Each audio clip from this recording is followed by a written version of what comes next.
We're back with part 3 of the Commodore Vanderbilt makeover.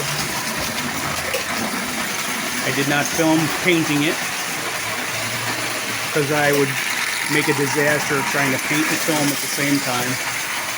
I'll probably paint my phone or something. But those are the colors I chose that I had in the shed.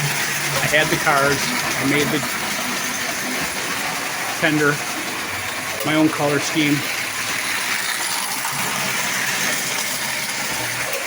I just got to come up with a name for the side of the tender, and I'm not opposed to peel and stick decals either. So I'll show you what I got going on here.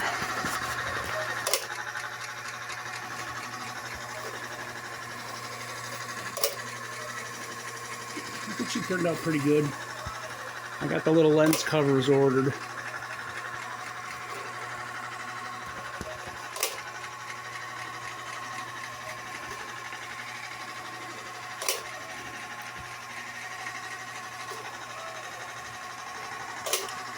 And really those I had already.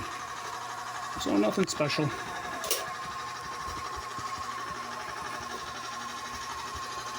Please like and subscribe.